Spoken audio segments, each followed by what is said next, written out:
Visibilité nulle et mauvaises conditions météorologiques. Confusion dans le cockpit, destruction totale.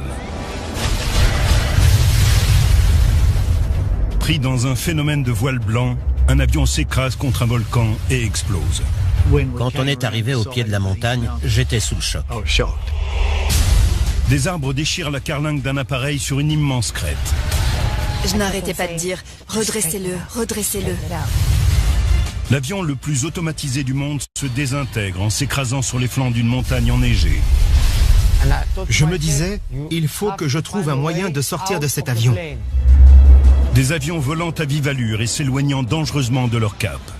C'était le bruit le plus assourdissant et le plus effrayant que j'avais jamais entendu. Nos animations vous font vivre de l'intérieur le crash de ces appareils en perdition.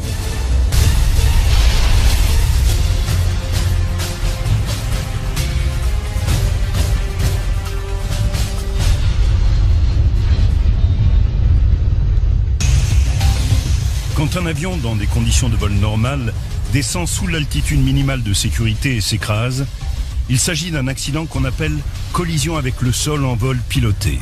L'automatisation des appareils et l'entraînement a permis de réduire ces accidents de moitié depuis 2010. Mais la technologie ne peut éradiquer le problème.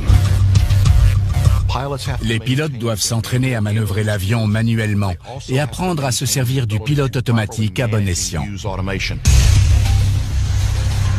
Avant ces progrès technologiques, voler de nuit ou dans de mauvaises conditions météo était encore plus compliqué.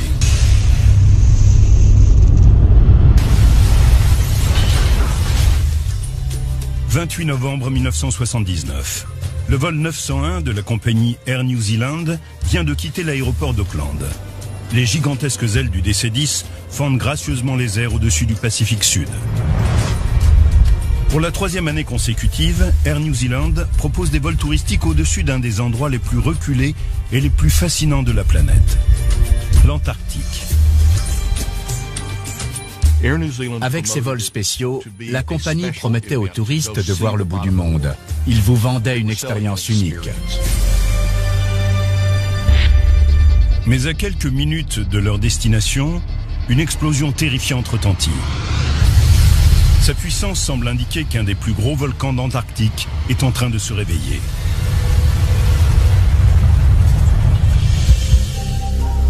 C'est l'été en Nouvelle-Zélande et le commandant de bord, Jim Collins, est très fier d'avoir décroché une mission en or. C'était un privilège d'être sur ces vols. Et il était très heureux d'avoir obtenu le dernier dont le départ était prévu le 28 novembre. C'est la première fois que le commandant de bord, Jim Collins, et son copilote, Greg Cassin, se rendent en Antarctique. Alors 19 jours avant le départ, on leur indique les coordonnées à suivre pour survoler le détroit de McMurdo, situé à côté de l'île de Ross. Ils ont pris soin d'établir un itinéraire complexe mais sans difficulté pour offrir aux passagers les plus beaux panoramas. L'homme que l'on voit sur ces images filmées avant le départ est Frank Christmas, un constructeur de maisons de New Plymouth. Il fait partie des 257 passagers et attend ce moment depuis 1 an. On devait leur servir du homard, du champagne et du caviar. Ils devaient tous passer un moment merveilleux. Et Franck rêvait de voir l'Antarctique. Au cours de ce vol, les passagers doivent vivre une expérience unique en admirant des merveilles de la nature telles que le mont Erebus, un volcan en activité culminant à 3794 mètres. Son nom vient de la mythologie grecque et fait référence à l'entrée des enfers. Leur guide touristique, nous allons descendre un peu maintenant, n'est autre que Peter Mulgrew, le légendaire explorateur de l'Antarctique. On le voit ici lors d'un précédent vol. Ici, tout le monde dit que c'est un nouveau monde magique, et je suis sûr que ça l'est pour vous aussi. Puisque le DC-10 d'Air New Zealand ne se pose jamais durant ces 8 heures de vol, les pilotes doivent descendre le plus bas possible sans mettre l'appareil en danger. Ils voulaient que leurs passagers en aient pour leur argent. C'était ça la raison d'être de ce voyage, un survol touristique unique. On s'attend à quelque chose de spécial en montant dans cet avion. On s'attend à voler bas, à observer les pingouins, à voir la banquise de près. On veut être comme un touriste lors d'une visite guidée. Mais l'Antarctique est aussi beau que dangereux. Ted Robinson est officier de police à la base Scott, au pied du mont Erebus. Je devais garder un contact radio avec toutes les unités qui sortaient ou qui approchaient de la base. C'était une mesure de sécurité. 40 minutes avant d'atteindre leur destination, les passagers du vol 901 se pressent contre les hublots, impatients d'admirer ces étendues glacées à perte de vue. Le commandant de bord contacte Ted Robinson pour connaître la météo sur l'île de Ross. Il lui signale un problème de taille. Ce jour-là, il y avait un phénomène de voile blanc entourant la montagne. Ted Robinson avertit Jim Collins quant à la présence d'une couche nuageuse de basse altitude aux alentours de 2000 pieds. J'ai bien insisté sur le fait qu'il ne devait pas approcher l'île de Ross. Ted Robinson lui recommande de faire un détour par l'ouest et de passer au-dessus du continent où la météo est plus clémente. C'est dans cette zone que Keith Woodford, un alpiniste, se trouve pour la journée. Je me trouvais dans les vallées sèches de McMurdo, à 150 km de là. Il faisait un temps magnifique. Mais le commandant de bord ignore le conseil de Ted Robinson. Et juste après midi, il amorce sa descente. Le contrôle aérien de McMurdo confirme la présence de nuages bas et signale de légères chutes de neige. Mais sous les nuages, la visibilité serait d'environ 65 km. Le commandant de bord annonce à ses passagers qu'il espère pouvoir descendre assez bas pour leur offrir un beau point de vue sur l'île de Ross. Il repère un trou dans les nuages et reçoit l'autorisation du trafic aérien pour une descente en visuel. Mais les 4 membres d'équipage ont beaucoup de mal à se repérer dans les nuages. Peter Mulgrew entre alors dans le cockpit. On demande à Peter Mulgrew, « Pourquoi vous ne commentez pas ?» Ce à quoi il répond, « C'est difficile de parler de ce qu'on voit quand on ne voit rien. » Le commandant reste persuadé qu'il ne court aucun danger et continue sa descente. Soudain, à 15 000 pieds d'altitude, la confiance du commandant de bord s'évanouit. Il dit à son équipage que les conditions ne sont pas bonnes du tout et qu'il doit remonter au plus vite.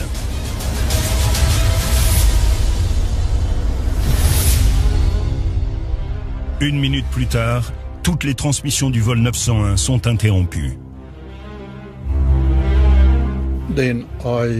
J'ai alors contacté tout le monde par radio pour savoir si quelqu'un avait des nouvelles de l'appareil. Mais personne n'en avait. En fin d'après-midi, la disparition du DC-10 fait les gros titres de la presse.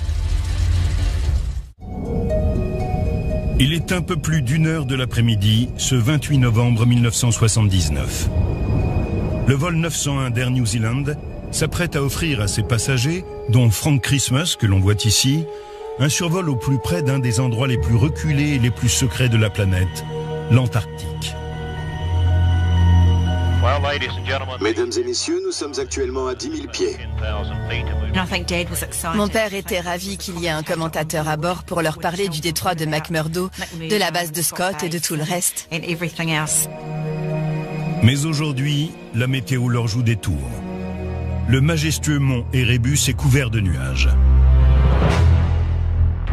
Jim Collins, le pilote, demande au contrôle aérien l'autorisation d'amorcer sa descente. Le contrôle aérien de McMurdo les a autorisés à descendre et à tournoyer au-dessus de la zone pour que les passagers puissent profiter du spectacle.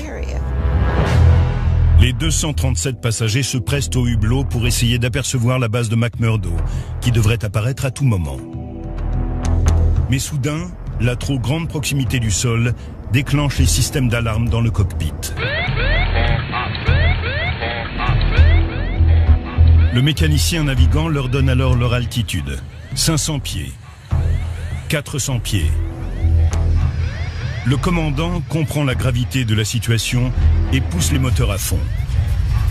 Le nez de l'appareil se redresse de 10 degrés et l'avion commence à s'élever.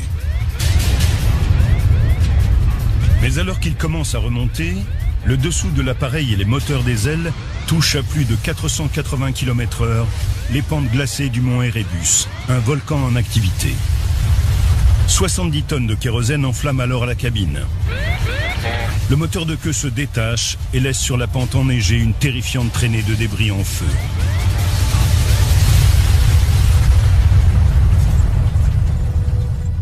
L'officier de police Ted Robinson appelle l'équipage.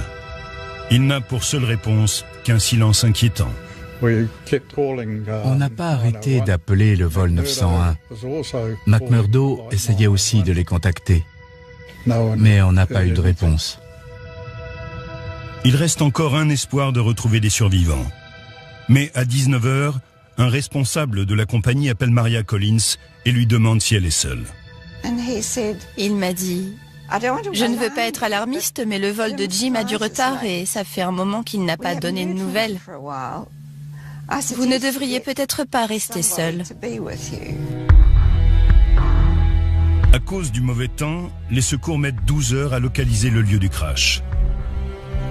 Vu du ciel, l'avion ressemble à une tache sur la neige. Quand on est arrivé au pied de la montagne et qu'on a vu ce carnage, j'étais sous le choc. Ça ne ressemblait plus du tout à un avion.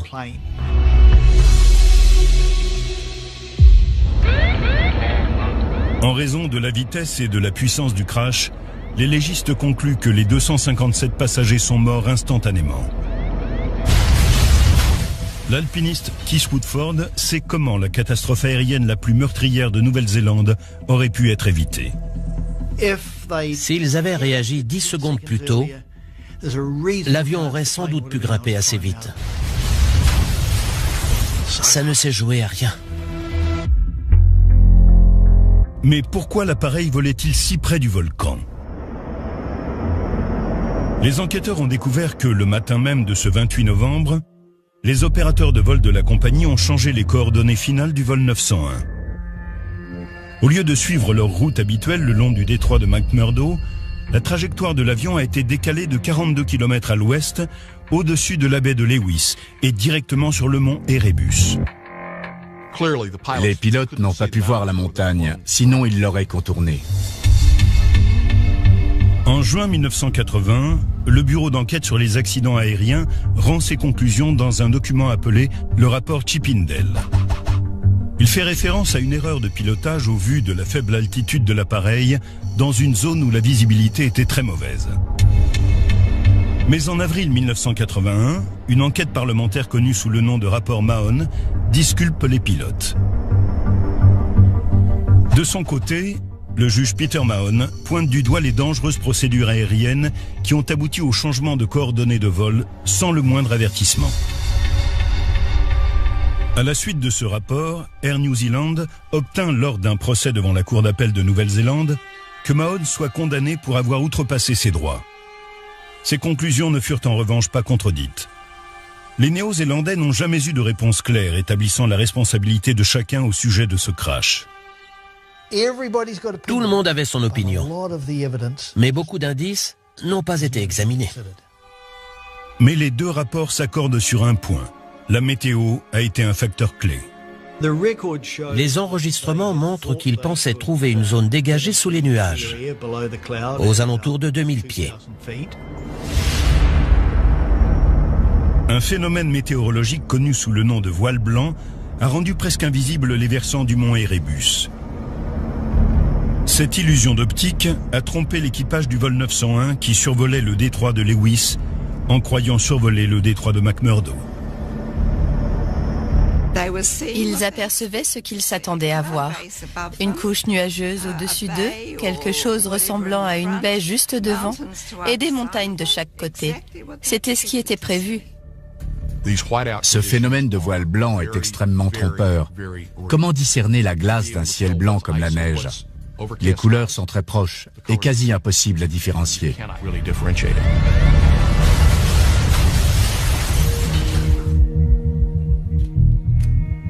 Ted Robinson n'a jamais pu oublier le fait que l'équipage n'ait pas écouté son conseil de faire un détour par le continent, là où la météo était plus favorable.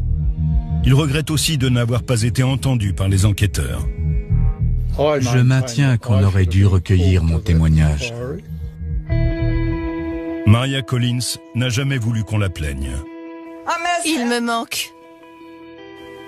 Encore aujourd'hui. Mais elle pense que la réputation de son mari a été injustement salie. Expliquez-moi pourquoi quelqu'un mettrait la vie de tant de gens en danger. Pour la fille de Frank Christmas, la blessure est profonde. J'ai longtemps détesté le mont Erebus. Je ne voulais pas en entendre parler. Mais quand je me suis rendue sur place, j'ai vu que c'était le plus bel endroit du monde. Et ça me console de savoir que mon père repose dans un lieu aussi magnifique.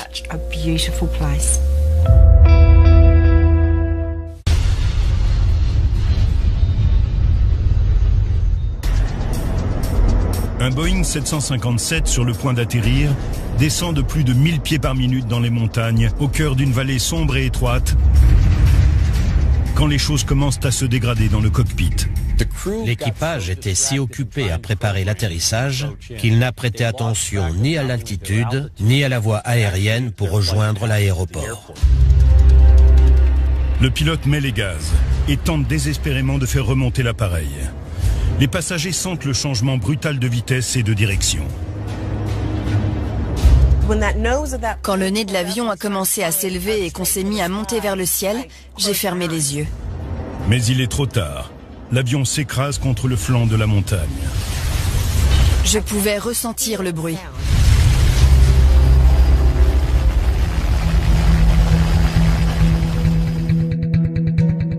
À l'aéroport international de Miami, le vol 965 d'American Airlines décolle 1 heure après le coucher du soleil et est autorisé à monter à une altitude de vol de 37 000 pieds. Nous sommes le 20 décembre 1995.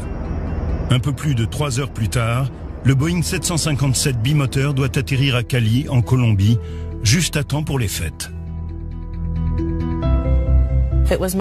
C'était mon anniversaire, je fêtais mes 21 ans. Le voyage pour la Colombie était mon cadeau et l'occasion de passer Noël et le Nouvel An là-bas. La famille de Mercedes Ramirez est sur liste d'attente pour ce vol qui affiche 2 heures de retard suite à une tempête de neige dans le nord-est. Ils finissent par obtenir les 3 dernières places. Le commandant de bord, Nicolas Staffiuri, basé à Miami, survole les lumières qui illuminent la côte colombienne. C'est son 14e vol pour Cali. Ce soir-là, son copilote est Don Williams. À 21h, ils commencent leur descente et plongent dans l'obscurité la plus totale dans l'étroit couloir situé au creux des montagnes de la cordillère centrale. Quand on vole au-dessus d'un endroit où il y a très peu de lumière, c'est comme si on volait dans un abîme. Pour ne rien arranger, 3 ans plus tôt, les guérilleros ont détruit la station radar de Cali et elle n'a pas été remplacée. Donc le contrôle aérien ne peut pas indiquer aux avions quand ils dévient de leur cap. Cela signifie que les pilotes du vol 965 ne devront compter que sur les balises de navigation radio pour les guider depuis cet étroit corridor jusqu'à la piste 1. Voler dans des zones où il n'y a pas de radar et où le contrôle aérien est limité donne une charge de travail supplémentaire aux pilotes. Le temps à Cali est stable et le ciel dégagé. La tour de contrôle autorise donc l'appareil à atterrir sur la piste 19. L'équipage accepte le changement de piste, même si le copilote Williams dit qu'ils vont devoir se dépêcher pour y arriver. Un changement de piste n'est pas quelque chose d'inhabituel. Il faut juste faire attention. Si cette action réduit la distance et le temps nécessaire pour atteindre la piste. L'appareil descend à plus de 14 000 pieds par minute. Les pilotes n'ont pas respecté la checklist d'atterrissage.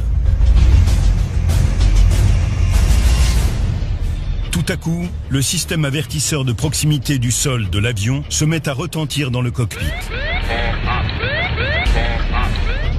Ils ne sont qu'à quelques centaines de pieds du sommet et descendent très vite. Les énormes réacteurs Rolls-Royce de l'avion accélèrent quand le commandant dit à son copilote de cabrer. Tout à coup, on monte dans les airs comme si on était dans une fusée. C'était la panique totale.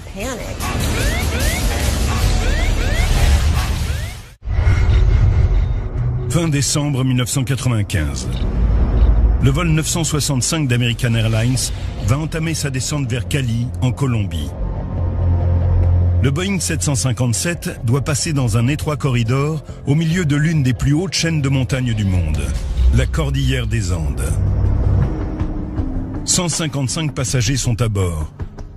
Parmi eux, Mercedes Ramirez et ses parents. Ils ont hâte de retrouver leurs proches qui les attendent à l'aéroport. On voyait que tout le monde était heureux, car c'était un vol juste avant les vacances de Noël. La tour de contrôle autorise le vol 965 à descendre à 15 000 pieds et à atterrir à Cali. Le commandant demande à son personnel de se préparer pour l'atterrissage. Puis la tour de contrôle propose un changement de piste que le commandant Tafiuri accepte. Ceci va leur permettre d'arriver plus vite. Mais le copilote Don Williams dit qu'il va devoir se dépêcher de descendre pour pouvoir se poser. Les avions modernes sont si performants et si aérodynamiques qu'un des plus grands défis est de les faire descendre et de les faire ralentir. Les aérofreins et les spoilers sont des systèmes conçus pour aider à accroître la pente de descente et pour aider à ralentir. Le commandant de bord du vol 965 déploie les aérofreins et tape la lettre R pour Rozo dans l'ordinateur de bord. Rozo étant le code de la balise radio située à quelques kilomètres de la piste entre Tuluá et Cali. Mais au lieu de voler droit vers la balise, l'appareil commence à virer vers la gauche de façon imperceptible et s'éloigne de Cali. Quelques secondes plus tard, le copilote prononce 3 mots qui vont faire monter la tension dans le cockpit. Où sommes-nous ? Le système de gestion de vol a inexplicablement envoyé l'avion dans la mauvaise direction. L'instrument a simplement dit « Ce que tu as mis dans cette case a dit qu'il fallait virer à gauche et retourner dans cette direction. » Cela a créé une situation de confusion au sein de l'équipage. Le copilote Don Williams repasse en commande manuelle pendant que le personnel à bord tente désespérément de comprendre où l'avion se trouve et ce qui s'est passé avec l'ordinateur de bord. Plus l'équipage parle, plus la réalité à laquelle il croyait s'éloigne. Tout à coup, le système avertisseur de proximité du sol se déclenche. L'appareil est à 9000 pieds, mais les membres de l'équipage ignorent qu'une imposante montagne se dresse juste devant eux. Le copilote met les gaz et fait remonter l'appareil si vite qu'un avertisseur de décrochage retentit dans le cockpit. C'est le chaos dans la cabine. Je me rappelle juste que j'ai entendu des gens pleurer et crier. J'étais terrifiée. Les parents de Mercedes aident leur fille à se préparer au pire. Au milieu de ce chaos, je me souviens d'avoir entendu la voix de ma mère. Sa voix m'a calmée parce qu'elle était en train de prier. Et en même temps, je tenais la main de mon père. 12 secondes après que l'alarme se soit déclenchée, l'avion se retrouve au milieu des bois, sur le flanc de cette montagne, à 8900 pieds. L'appareil s'empale sur des arbres, alors que 2000 litres de kérosène prennent feu au moment de l'impact. C'était le bruit le plus assourdissant et le plus effrayant que j'avais jamais entendu. Les débris de l'épave sont éparpillés en haut d'une crête. C'est tragique car si l'appareil était remonté de 200 pieds de plus, il serait passé au-dessus de la montagne. Inconsciente et gravement blessée, Mercedes Ramirez passe la nuit coincée dans l'épave. Elle revient à elle le lendemain matin. J'ai simplement demandé à Dieu, s'il te plaît, donne-moi une seconde chance. Je veux juste quitter cette montagne, je t'en prie. Envoie des gens pour nous sauver. Ces prières sont entendues. Un hélicoptère arrive. Je me rappelle que 2 autres survivants n'arrêtaient pas de sauter et de faire des signes de la main. Les blessures de Mercedes l'empêchent de se lever, mais elle se sert d'un morceau de métal brillant pour indiquer sa position au secours. Je leur ai dit, je ne peux pas partir sans mes parents. Mercedes ne le sait pas encore, mais ses parents font partie des victimes du crash. tout comme 149 autres passagers et 8 membres de l'équipage. Mercedes, qui fait partie des 4 survivants, est dans un état critique. Elle a des blessures internes et s'est cassé le bassin. Mon appareil digestif et mes intestins devaient être opérés et remis en place pour que je m'en sorte.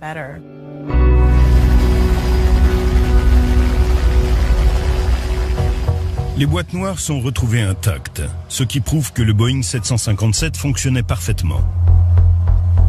Désormais, les enquêteurs doivent découvrir pourquoi l'appareil s'est crashé 4 minutes avant son heure supposée d'arrivée. Selon la Direction générale de l'aviation civile colombienne, le problème vient d'une touche sur un clavier. L'équipage du vol 965 n'a pas programmé les bonnes coordonnées de la dernière balise dans l'ordinateur de bord. Ils ont tapé la lettre R pour la balise radio Rozo, qui se trouve près de l'aéroport de Cali. Mais le système de navigation a interprété la lettre R pour la balise Roméo, qui se trouve à l'aéroport de Bogota à 200 km à l'est et derrière l'avion. Cette erreur a dérouté le vol 965 directement dans la montagne El Deluvio, qui culminait à 2750 mètres. S'ils avaient tapé Rozo en entier, le point de cheminement aurait été bon. Mais ils ne le savaient pas. C'est une des leçons qu'on a pu tirer de cet accident. La Direction générale de l'aviation civile colombienne rend ses conclusions en septembre 1996 et conclut que la cause probable de l'accident est une erreur de pilotage. Les pilotes n'ont pas suffisamment anticipé et ont mal exécuté leur approche. Ils ont manqué de discernement quant à la situation. Ils n'ont pas su revenir à un pilotage radio classique lorsque l'ordinateur de bord les a induits en erreur pendant une phase cruciale du vol. Les enquêteurs colombiens ont aussi indiqué que les pilotes n'avaient pas pensé à rentrer les aérofreins, ce qui avait empêché l'appareil de reprendre de l'altitude lors de la dernière manœuvre. Suite à cet accident, il y a eu un changement important. Quand un pilote met les gaz pour éviter une collision avec le sol en vol piloté, si les aérofreins sont déployés, ils se rétractent automatiquement. American Airlines a conclu qu'une erreur de pilotage avait conduit au crash, mais aurait aimé que les enquêteurs indiquent qu'une défaillance de l'ordinateur de bord et le manque de radar à l'approche de l'aéroport étaient aussi responsables. Le NTSB a publié ses propres recommandations un mois plus tard. La FAA a développé un programme d'entraînement obligatoire de collision avec le sol en vol piloté, avec des simulateurs réalistes, pour que les pilotes apprennent comment réagir en cas de vol en zone montagneuse. Elle demande que le système avertisseur de proximité du sol soit amélioré, pour que les pilotes soient prévenus plus tôt, pas seulement 12 secondes avant la collision, comme lors du vol 965. L'accident de Cali a vraiment changé la donne en matière de sécurité. Après ce crash, la reconnaissance d'un véritable besoin de technologie prédictive a révolutionné la sécurité aérienne et les collisions avec le sol en vol piloté ont chuté drastiquement. De tous les avions qui volaient ce jour-là, pourquoi c'est arrivé au nôtre? Pourquoi nous? Mercedes Ramirez a encore du mal à vivre sans les 2 personnes qu'elle aimait le plus au monde et qu'elle a perdues ce soir-là. Je donnerais n'importe quoi pour revenir en arrière et pour pouvoir les serrer dans mes bras et leur dire à quel point je les aime. Après avoir frôlé la mort, Mercedes a décidé de partager son expérience et parcourt aujourd'hui le monde pour donner des conférences. L'important est de réaliser que chaque jour, on a une nouvelle chance dans la vie, que ce soit professionnellement ou personnellement.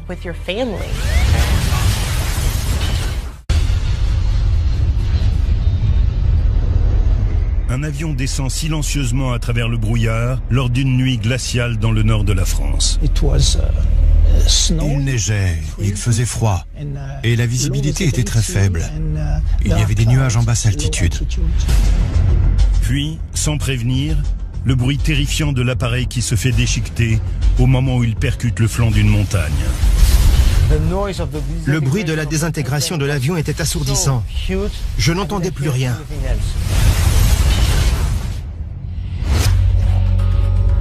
Le 20 janvier 1992, à 18h20, le vol 5148 de la compagnie Air Inter s'élance sur la piste 36 de l'aéroport de Lyon et décolle pour un vol intérieur direction Strasbourg.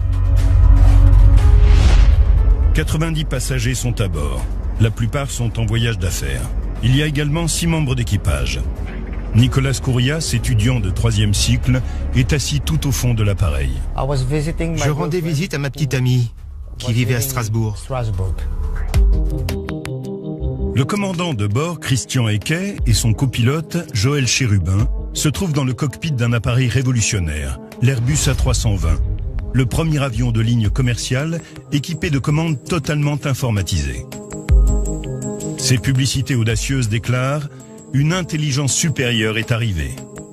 C'est la même chose que sur son ordinateur à la maison quand on tente de piloter sur un simulateur de vol avec un joystick. Tout est commandé par ordinateur. On ne bouge jamais physiquement la commande de vol. Air Inter était une compagnie aérienne régionale. On peut dire qu'elle était un peu arriviste. Mais les dirigeants étaient très motivés et voulaient le succès de leur compagnie. Une partie de ce succès dépend de sa faculté à concurrencer le TGV, mettant la pression sur l'équipage qui doit absolument arriver à l'heure. Il faut se poser, aller jusqu'à la porte d'embarquement, faire descendre les passagers, embarquer à nouveau et repartir dans les airs. C'est une course contre la montre. Le vol 5148 se déroule sans problème, jusqu'à ce que la tour de contrôle demande aux pilotes d'atterrir sur une autre piste. À cause d'un changement de direction du vent, ils doivent désormais se poser sur la piste 5. Lorsqu'il y a des modifications de dernière minute, telles qu'un changement de piste ou un changement d'itinéraire, les pilotes n'aiment pas ça, parce qu'ils ont déjà programmé l'ordinateur et rentré le trajet pour atteindre l'aéroport. Pour compliquer les choses un peu plus, la tour de contrôle recommande une approche de non-précision, un type d'atterrissage manuel que le pilote a très peu pratiqué à bord de cet appareil complètement informatisé. Les approches de non-précision n'ont pas de système de guidage vertical électronique. Et dans ce cas, ça a posé problème. La descente nécessitait beaucoup de préparation en amont et l'utilisation d'une procédure dont ils n'avaient pas l'habitude. La tour de contrôle n'est pas au courant, mais le pilote veut conserver son plan de vol initial et procéder à une approche de précision sur la piste d'origine. Puis, une fois que l'ordinateur de bord aura mis l'Airbus en position, il passera en commande manuelle et déviera pour atterrir sur la piste numéro 5. Le vol 5148 entame sa descente. Les pilotes ont prévu d'atterrir 15 minutes plus tard, mais la tension monte et dans le cockpit, il y a un problème. Le commandant est à la traîne dans cet appareil dernier cri. Être à la traîne d'un avion est une expression largement répandue qui signifie que le pilote pense que ce qui se passe est derrière le lieu où se trouve réellement l'avion. À 19h13, le commandant découvre qu'il aurait dû se mettre en pilotage manuel bien avant. Maintenant, il doit attendre que 3 autres avions aient décollé de la même piste. Si vous devez effectuer ce genre d'approche et que vous ne l'avez jamais fait, ça peut devenir en soi source de stress. Avec une visibilité nulle et du brouillard, les pilotes ont du mal à conserver la position horizontale de l'Airbus. L'appareil s'est même décalé de 1500 mètres à gauche, de là où il devait être à l'approche de la piste 5. À 19h19, le train d'atterrissage est sorti et verrouillé. Mais l'Airbus continue de descendre beaucoup trop vite, à 3300 pieds par minute. Les passagers ignorent que dans le cockpit, tout va mal. Je n'avais rien remarqué d'étrange. C'était un vol normal, sans problème. Au moment où il est demandé aux passagers de rattacher leur ceinture, une alarme de proximité du sol se met à retentir dans le cockpit. Une seconde plus tard, l'avion percute le sommet de la montagne. Un Airbus 320, surnommé l'avion le plus intelligent du monde, entame sa descente lors d'un vol Lyon-Strasbourg. C'était l'un des avions les plus perfectionnés au monde sur le plan technologique, surtout à cette époque-là. Cette nuit du 22 janvier 1992 est froide et brumeuse. Un changement de direction du vent oblige l'équipage à atterrir sur la piste numéro 5, ce qui complique l'approche du vol 5148. Demander aux pilotes de changer de piste est très délicat quand ils sont si proches de l'aéroport. Le commandant met en route les dégivreurs placés sur les ailes et vire à gauche pour son approche finale. Mais il a des difficultés. La visibilité est nulle et ils ont dévié de plus de 1500 mètres à gauche de la piste. Ils descendent beaucoup trop vite, à plus de 3300 pieds par minute. Puis, sans crier gare, une alarme de proximité du sol retentit. Une seconde plus tard, l'appareil percute le mont Saint-Odile. Le bruit de la désintégration de l'avion était assourdissant. Je n'entendais plus rien. La section avant s'est désintégrée quand 4500 litres de kérosène ont pris feu. Le train d'atterrissage a été arraché lorsque l'appareil s'est écrasé dans les arbres. On est brinque-ballé de droite à gauche. On se cogne la tête dans le siège de devant. Les 7 dernières rangées, y compris le siège de Nicolas Kourias, se détachent de ce qui reste de l'appareil. J'ai compris que l'avion s'était complètement désintégré. J'étais absolument terrifié. Nicolas Kourias parvient à sortir et se retrouve dans la neige. Il entend une survivante coincée dans l'épave, une mère paniquée qui tente de sauver sa petite fille. La mère ne pouvait pas bouger. J'ai dû prendre le bébé dans mes bras. La mère et sa fille, ainsi que 7 autres passagers, survivent pendant plus de 4 heures sur la montagne enneigée et attendent l'arrivée des secours. Ce terrible crash fait 87 victimes, dont les 2 pilotes et 3 membres de l'équipage. En novembre 1993, le ministre français des Transports et du Tourisme rend un rapport officiel. Les enquêteurs invoquent un enchaînement de causes. Tout d'abord, l'équipage a mis du temps à modifier sa stratégie d'approche et n'a pas correctement préparé l'avion à l'atterrissage. Cette série d'événements, lors de cet accident particulier, a eu lieu sur un très court laps de temps. Les pilotes n'ont pas réussi à assimiler les informations reçues assez vite pour identifier, comprendre et corriger la situation. Mais la cause principale mise en avant par les enquêteurs est l'incapacité des pilotes à corriger le taux de descente anormalement élevé de 3300 pieds par minute. Les enquêteurs affirment que l'erreur est due à une confusion sur un bouton essentiel qui contrôle à la fois la vitesse de descente et l'angle de trajectoire de vol. Ils croyaient à tort avoir sélectionné un angle de descente de 3,3 degrés. Mais en réalité, ils avaient programmé une descente de 3300 pieds par minute et l'appareil avait du mal à répondre à cet ordre. Le tableau de bord n'était pas clair. Il aurait dû y avoir un bouton indiquant le mode sélectionné ou 2 commandes séparées.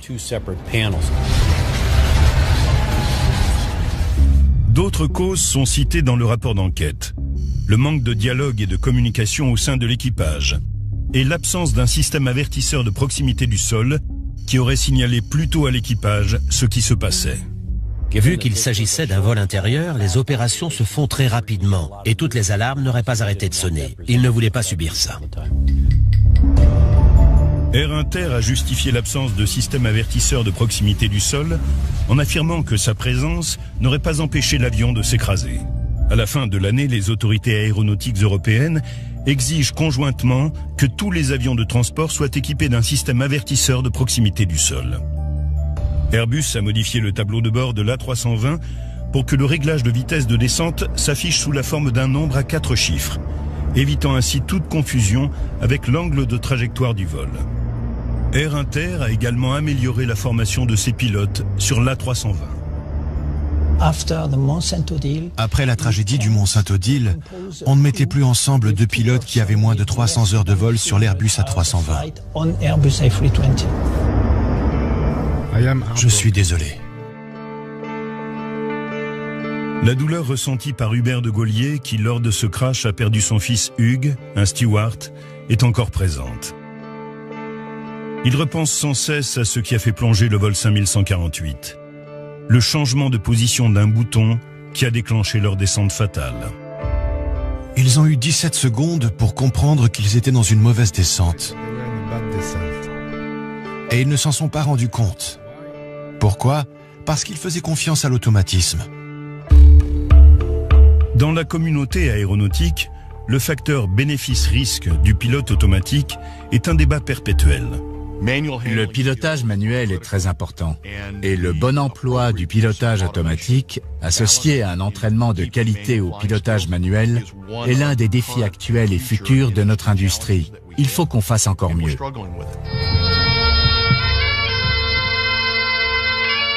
Les douloureux souvenirs de la catastrophe du Mont Saint-Odile sont à présent gravés dans la pierre.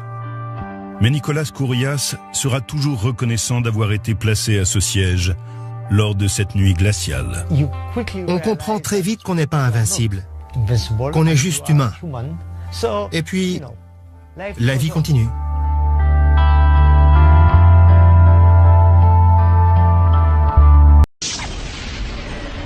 Un accident d'avion a généralement des conséquences dramatiques. Car depuis l'invention des gros porteurs, le bilan en pertes humaines est souvent très élevé. Des centaines de personnes peuvent trouver la mort en quelques secondes, ce qui explique la phobie que cela suscite chez certains.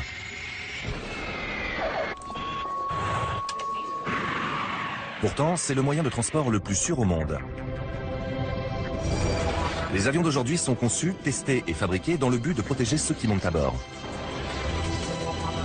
Voici l'histoire des scientifiques qui ont joué les trompes-la-mort et sacrifié quantité d'appareils afin que vous puissiez embarquer en toute sérénité.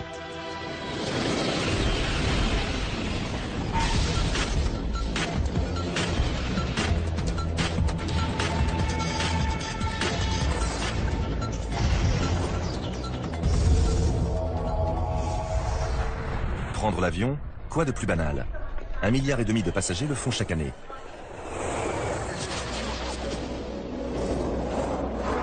Pour répondre à une telle demande, les ingénieurs imaginent sans cesse des appareils plus imposants, plus performants et plus spacieux. Chez Airbus, cette philosophie a donné naissance au plus gros avion de passagers, l'A380, qui peut accueillir jusqu'à 850 voyageurs. À l'intérieur, on pourrait loger 10 terrains de squash. La capacité des réservoirs équivaut à 21 camions-citernes et la masse au décollage est de 560 tonnes, soit un train de passagers de 10 wagons. Ces chiffres sont impressionnants. Mais c'est pourtant autre chose qui a guidé les concepteurs de ce géant des airs, la sécurité. Nous sommes dans l'obligation de vérifier que nous avons fait tout notre possible pour concevoir, fabriquer et entretenir l'avion le plus sûr possible.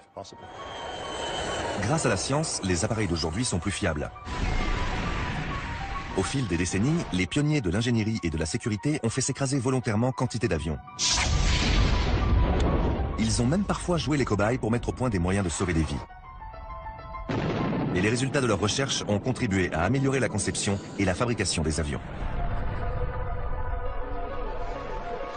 En à peine plus d'un siècle, nous sommes passés de ceci à cela. Le chemin parcouru est tout simplement exceptionnel. Une des premières améliorations a porté sur la robustesse. Les coucous d'autrefois étaient fragiles, car ils étaient conçus pour voler, pas pour être solides. En 1903, le domaine du transport entre dans une nouvelle ère avec le premier vol motorisé des frères Wright. Mais 5 ans plus tard, l'aviation fait déjà sa première victime. Orville Wright et le lieutenant Thomas Selfridge effectuent l'essai en vol d'un nouvel appareil. Dans un virage serré, à 45 mètres d'altitude, l'hélice casse. Le pilote perd le contrôle de l'avion qui pique vers le sol. Sous la violence du choc, le lieutenant Selfridge est tué sur le coup et Orville Wright est grièvement blessé. Ce drame illustre le peu de protection qu'offrent les appareils de l'époque. Les cascades effectuées par des pilotes intrépides attirent l'attention sur la violence d'un impact vertical, même quand la chute est courte. L'armature en bois se plie en accordéon dès le contact avec le sol. Cette fois, le pilote en a réchappé, ce qui n'est pas toujours le cas. Au début de l'aviation commerciale, le bilan de sécurité est mauvais. Aujourd'hui, avec le même pourcentage de crash, les accidents mortels se compteraient par milliers.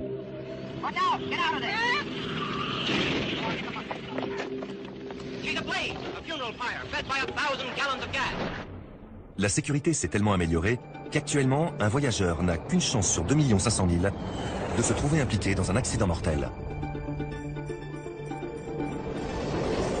Pourtant, bien des passagers seraient prêts à reconnaître qu'il faut une bonne dose d'optimisme pour confier son sort à ces gros tubes métalliques dotés d'ailes. Pour qu'un avion vole en toute sécurité, ses performances aérodynamiques doivent être excellentes, comme l'explique le professeur Jeff Jupp. L'avion de transport à réaction moderne est très grand et très lourd. Il faut le faire décoller, mais aussi rester en l'air. Les ailes sont bombées de manière à ce que l'écoulement de l'air s'accélère en passant dessus et à ce qu'il ralentisse en passant dessous. En vertu d'une loi fondamentale en aérodynamique, quand la vitesse de l'air augmente, sa pression baisse. Et quand l'air ralentit, sa pression augmente. Donc, il y a réduction de la pression sur l'aile et augmentation dessous. Et cet écart de pression fournit la portance qui permet à l'avion de se maintenir en l'air. Pour ressentir cet effet, il suffit d'incliner la main comme ça quand le vent souffle. La force du souffle a tendance à la faire monter. C'est comme ça qu'une aile fonctionne. L'avion de ligne moderne est très aérodynamique. Mais pour aboutir à ce design, il a fallu tirer les leçons des tragiques échecs du passé. En 1953, un de Havilland Comet, le premier avion de ligne à réaction de l'histoire, s'écrase lors d'un vol de routine, peu après avoir décollé de Calcutta en Inde. L'enquête conclut à une désintégration en vol. 8 mois plus tard, le même scénario se répète, à Rome cette fois. L'avionneur se rend compte de la gravité du problème. Mais comme les comètes ont été entièrement détruits et qu'il n'y a eu aucun survivant, il est difficile de savoir ce qui a pu se passer dans les derniers instants du vol. Incapables de fournir une explication plausible, les spécialistes font appel aux lois fondamentales de la physique pour trouver la clé de l'énigme. Afin d'évaluer les effets des écarts de pression, ils soumettent le comète à une batterie de tests. En immergeant le fuselage dans un bassin rempli d'eau, ils simulent les variations de pression que les avions subissent en haute altitude pour évaluer leur impact sur la structure de l'appareil. Mais rien n'indique que la pressurisation soit à incriminer. Le comète reprend donc du service. Pendant ce temps, les tests de pression se poursuivent. 2 semaines plus tard, un nouveau drame se produit. Le 8 avril 1954, un comète se disloque peu après le décollage. L'épave sombre en pleine mer au large de l'île de Stromboli en Italie. Là encore, il n'y a aucun rescapé. Aussitôt, tous les comètes sont interdits de vol et les spécialistes redoublent d'efforts. Commence alors une enquête scientifique hors du commun. L'épave du dernier avion n'ayant pu être renflouée, les experts se concentrent sur les éléments trouvés sur les lieux des précédents accidents. Dans les débris, ils repèrent un tronçon de fuselage qui présente des signes avant-coureurs de fatigue du métal. Ils sont très étonnés, car l'appareil avait à peine 2 ans. Mais ils ne sont pas au bout de leur surprise.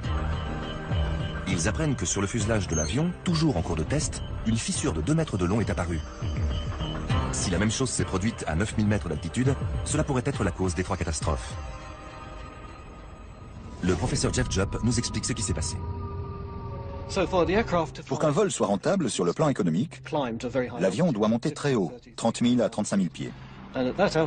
À cette altitude, la pression extérieure est très basse, bien trop basse pour que les passagers puissent survivre.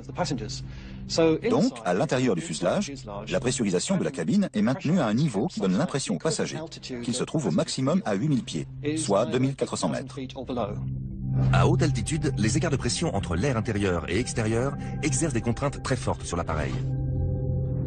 La pression à l'intérieur est d'environ 3 fois celle de l'extérieur. Chaque mètre carré de fuselage subit une charge de plus de 5 tonnes 4. Et à chaque décollage, ces contraintes ont un effet néfaste. Quand l'avion gagne de l'altitude, la différence de pression augmente et le fuselage se dilate.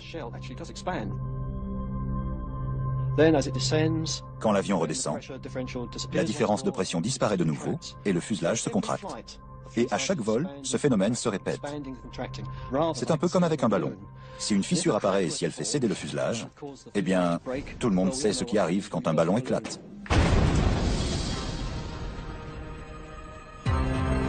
Les spécialistes concluent que l'énergie qui a fait se disloquer les comètes équivalait à l'explosion d'une bombe de 220 kg. Tout a commencé par une fissure minuscule au coin d'un hublot. Les coins à angle droit des hublots étaient des zones fragiles et les changements de pression répétés les ont soumis à des contraintes énormes. Et il a suffi d'une minuscule fissure pour détruire tout l'avion. La solution était toute simple, arrondir les angles des hublots. Une fois modifié, le Comet n'a plus connu de problème. Depuis, tous les avions de ligne commerciaux ont des hublots arrondis. L'autre leçon tirée de ces accidents a été la nécessité de multiplier les essais. Il a fallu simuler 9000 heures de vol avant de découvrir ce défaut de conception du Comet. Aujourd'hui, les essais sont plus high-tech, mais le principe reste le même. On reproduit des cycles de vol encore et encore pour évaluer les limites de chaque élément. Chez Airbus, les tests de l'A380 ont duré 2 ans. Certaines parties de l'appareil ont subi quelques 47 000 cycles de vol. 6000 capteurs recueillaient des données, tandis qu'elles subissaient les pressions de charge répétées d'une machine en acier de plus de 1800 tonnes. L'A380 doit notamment sa robustesse à l'utilisation de matériaux dernier cri. Le plus révolutionnaire, le glaire, est un stratifié de fibres de verre et d'aluminium qui entre dans la fabrication des panneaux du fuselage avant supérieur. Les couches alternées d'aluminium et de fibres de verre le rendent particulièrement résistant à la corrosion et à la fatigue.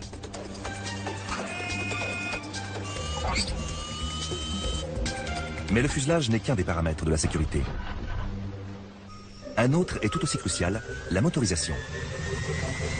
Pour permettre à un très gros porteur de s'arracher du sol sans risque, les moteurs doivent être aussi solides que performants. Paradoxalement, plus on est près du sol, plus il est important que les moteurs fonctionnent correctement. La plupart des accidents ont en effet lieu à l'atterrissage et au décollage.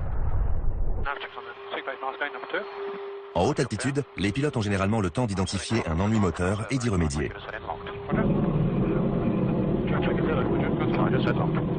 Mais un problème similaire lors des phases de décollage ou d'atterrissage ne laisse guère le temps de trouver une solution. Janvier 1982. Par un froid glacial, le vol Air Florida 90 décolle de l'aéroport national de Washington aux États-Unis. 30 secondes plus tard, le Boeing 737 ne parvient toujours pas à gagner de l'altitude. Il percute le pont de la 14e rue et finit sa course dans les eaux du Potomac.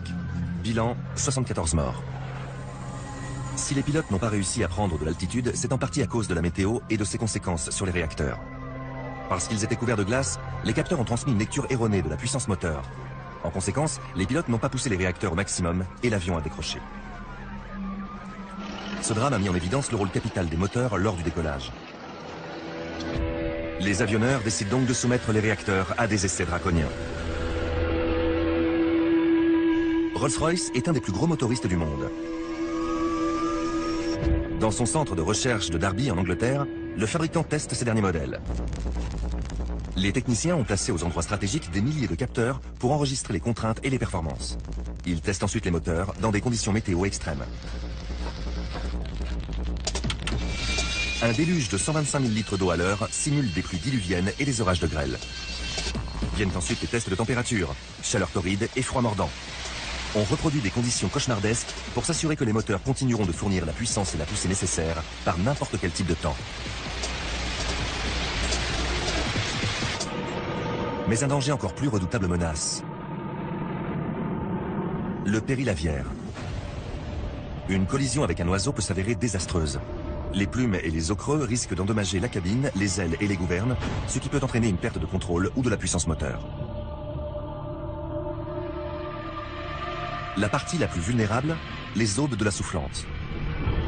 Comme des pales d'hélice, elles tournent pour assurer la propulsion. Il est donc essentiel qu'elles restent intactes. Ceci est une boule de gélatine dont le poids et la densité correspondent à un oiseau de 3,5 kg. Lorsqu'elle percute une aube, cette dernière ne doit pas casser. On simule ainsi des collisions avec un oiseau ou une nuée d'oiseaux sur différentes parties de la soufflante. Rolls-Royce a pris en compte les résultats de ces essais lors de la conception d'une aube à large corde pour ses moteurs Trent.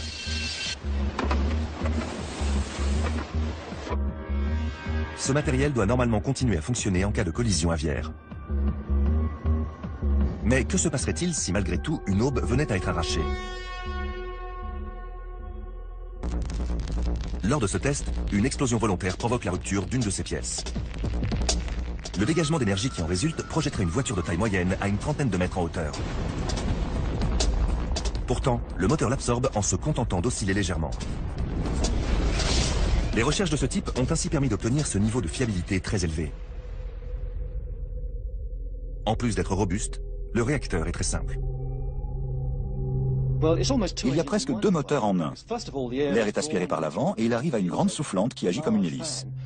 Elle fait entrer l'air dans le réacteur et le propulse vers l'arrière, ce qui fournit l'essentiel de la poussée. Mais une partie de cet air traverse un réacteur rudimentaire placé derrière l'hélice. Donc il y a aspiration, compression, explosion et expulsion. Aspiration. L'air est absorbé par l'avant du moteur. Compression. Une grosse soufflante logée dans un carénage expulse l'air vers l'arrière et le comprime 40 fois. Explosion.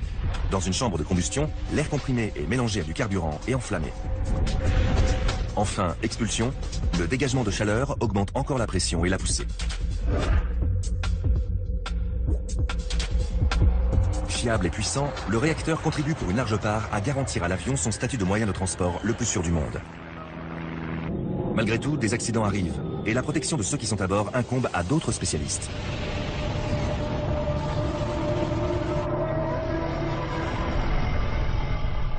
Le professeur William Waldock est l'un d'entre eux. Trois conditions doivent être réunies pour qu'une personne survive à un accident. Premièrement, les forces d'impact doivent rester supportables pour un être humain.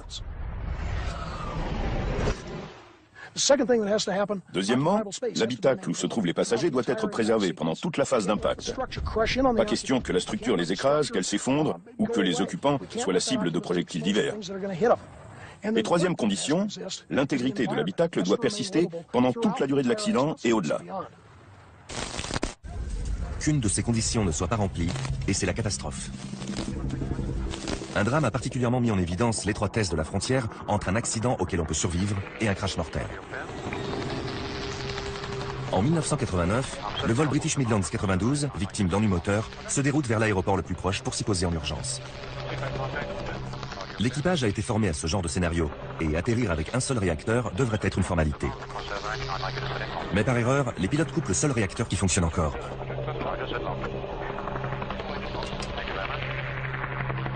Ils sont déjà à faible altitude et n'ont pas le temps de prendre les mesures appropriées. Ils se retrouvent soudain aux commandes d'un avion transformé en planeur de 60 tonnes. À près de 200 km/h, il percute un talus en bordure d'une route à Kegworth. Heureusement, aucun incendie ne se déclare, mais à lui seul, l'impact coûte la vie à 47 des 126 personnes qui étaient à bord. Pourquoi la force d'impact provoque-t-elle autant de victimes? Pour le savoir, les enquêteurs font encore une fois appel aux scientifiques. L'accélération à laquelle un corps est soumis lors d'un choc se mesure en nombre de G. Au quotidien, nous supportons 1 G, la force d'accélération normale due à la pesanteur. Mais lors d'un accident, la multiplication du nombre de G s'avère très dangereuse. Plus le corps encaisse de G, plus son poids augmente, et plus la pression s'accroît sur les organes. Mais à combien de G le corps humain peut-il résister? Pour le découvrir, les scientifiques se livrent à des expériences aussi incroyables que risquées. Au début des années 1950, le colonel John Stapp, un médecin de l'armée de l'air américaine, devient un des précurseurs de l'étude des impacts sur le corps humain. Aujourd'hui encore, ses travaux font référence en accidentologie. Sur la base aérienne Holloman, au Nouveau-Mexique, John Stapp s'est soumis à une trentaine de décélérations avec une drésine propulsée par un moteur fusée. Le principe, on sangle le colonel sur la drésine, on lui fait atteindre une vitesse très élevée et on le stoppe net pour étudier les conséquences de cette décélération très brusque sur son organisme. Pour le premier essai, personne ne savait si le cobaye survivrait. Baptisée vent sonique, la drésine développe une poussée supérieure à 22 tonnes sur une voie ferrée de 1500 mètres et passe de 0 à 1000 km/h en seulement 5 secondes. Puis, un système de freinage hydraulique l'arrête en moins de 2 secondes. Le colonel ressent un choc comparable à celui que subirait un conducteur au volant d'une voiture lancée à près de 200 km/h qui heurterait un mur de briques. Il encaisse une force phénoménale de 40 G. Aucun scientifique ne pensait qu'il était possible d'y résister. Juste après le test, John Stapp est aveugle. Presque tous les capillaires de ses yeux ont éclaté. Mais les médecins constatent qu'il n'y a pas eu de décollement de la rétine. Au bout de quelques minutes, il voit, mais un peu flou. Et le lendemain, il a quasiment recouvré la vue. Malgré toutes les expériences risquées auxquelles il s'est soumis, le colonel Stapp mourra à l'âge avancé de 89 ans dans son lit. Si elles permettent de constater que l'organisme peut résister à bien plus de G qu'on ne l'avait cru, ces démonstrations soulèvent une autre question tout aussi cruciale. Le corps peut encaisser beaucoup de G, oui, mais pendant combien de temps? Harry Robertson nous répond. La gravité d'un accident ne dépend pas seulement du nombre de jets ou des différentes parties du corps concernées, les bras, le cou ou la tête, mais aussi de la durée pendant laquelle l'accélération est subie. Si on inflige 500 jets à votre tête pendant 1/10 de seconde, vous vous en rendrez à peine compte. Mais si ça dure 1 demi-seconde, ça vous tuera. En cas d'accident, la durée de la phase d'impact peut devenir insupportable. Pas seulement pour l'organisme. Les jets détruisent aussi la structure de l'avion. Et c'est un phénomène extrêmement dangereux.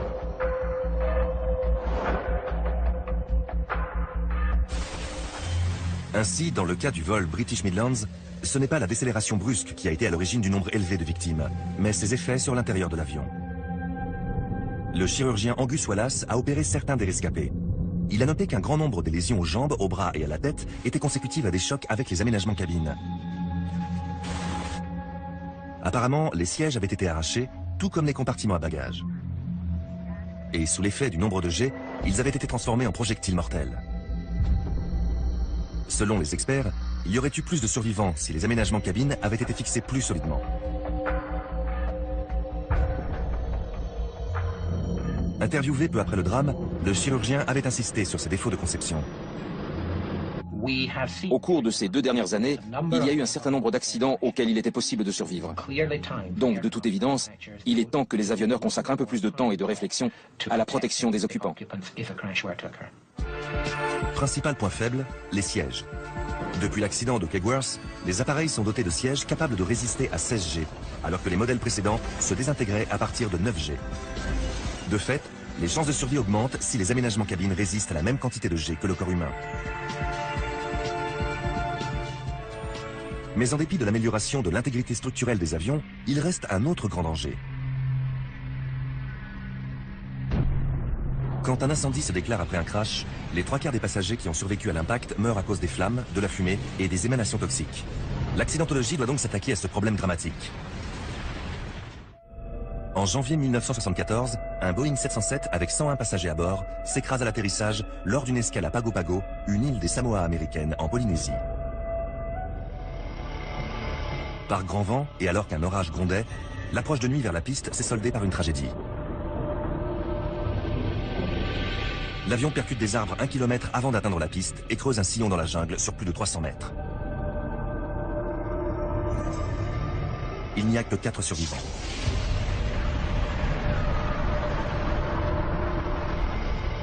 L'enquête révélera que les 97 victimes ont toutes péri, non pas au moment où l'avion s'est écrasé au sol, mais dans l'incendie qui a suivi l'impact.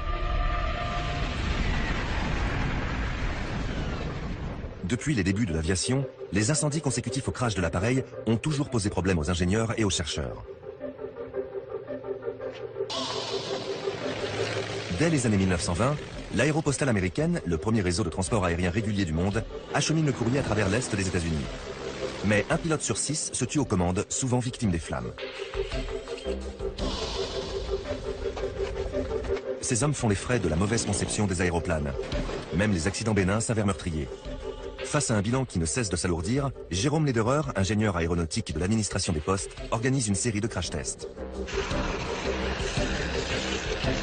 Il reconstitue ainsi l'enchaînement des événements.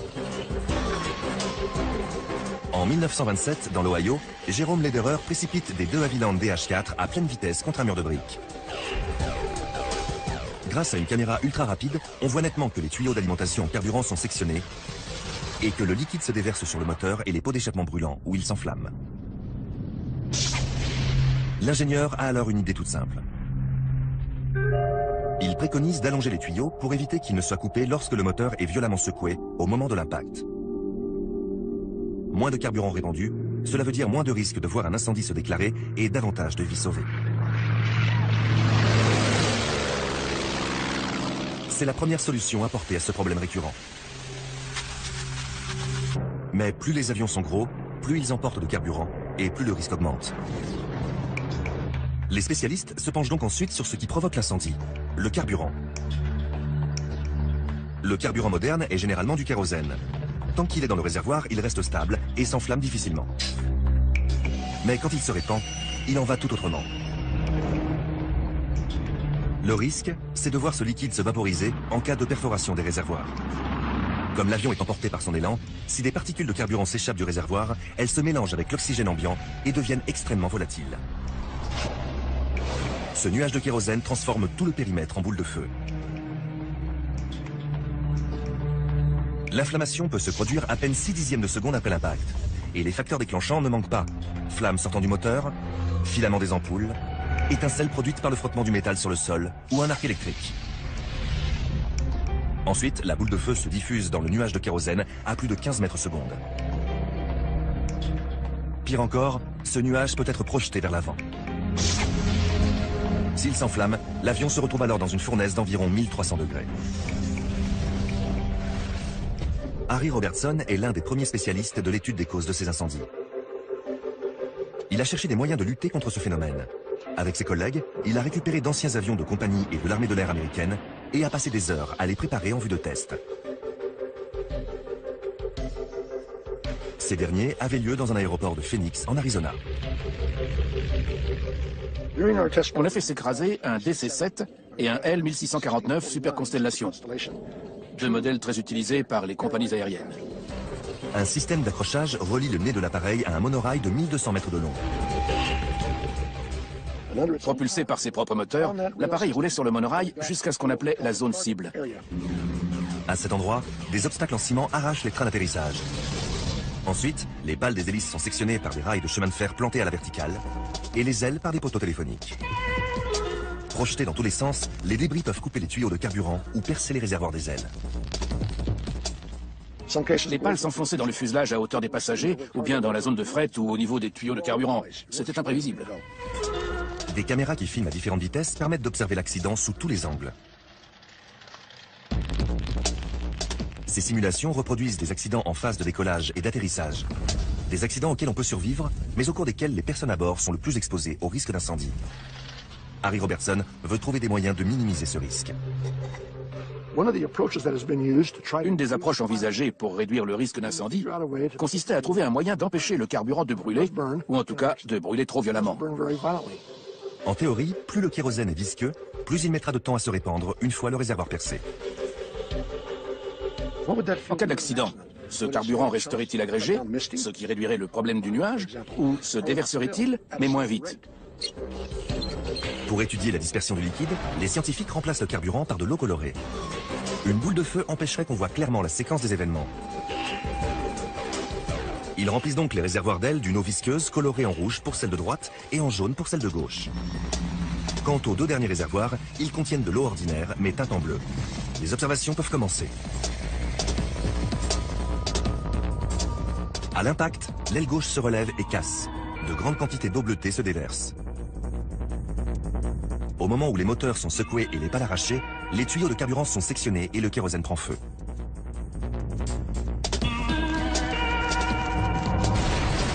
Ensuite, commence l'analyse des images pour savoir ce qui est arrivé à l'eau visqueuse qui représente le carburant plus épais. Au ralenti, les scientifiques constatent qu'elle se vaporise moins que le carburant traditionnel. Manifestement, les nuages rouges et jaunes se répandent moins vite que les bleus. Mais le produit anti-vaporisation a un défaut. Il est à l'origine d'un risque différent mais tout aussi redoutable. Il fait de petites éclaboussures qui prennent feu quand la surface sur laquelle elles adhèrent est très chaude. Il faut se rendre à l'évidence. Les carburants gélifiés ne sont pas la solution. Néanmoins, ils ouvrent la porte à une nouvelle approche. Si on ne peut pas empêcher le carburant de brûler, il faut l'empêcher de se répandre. Il faut donc des réservoirs assez solides pour retenir le kérosène en cas de choc, mais assez légers pour permettre à l'avion de voler. La solution proposée est un réservoir anti-déchirure constitué par une enveloppe souple. Parce qu'il se déforme sans se percer, il résiste à des forces d'impact plus élevées et d'une durée plus longue. Les scientifiques préparent donc un autre avion équipé des deux types de réservoirs logés dans les ailes. Le modèle rigide traditionnel et le nouveau, plus souple. L'appareil s'élance sur son monorail devant un public fébrile. Mais le résultat est décevant. Les deux modèles de réservoirs se percent, les tuyaux d'alimentation de carburant et d'huile se rompent, et l'avion prend feu. Pourtant, les réservoirs n'étaient même pas pleins. Ils contenaient juste assez de kérosène pour le test.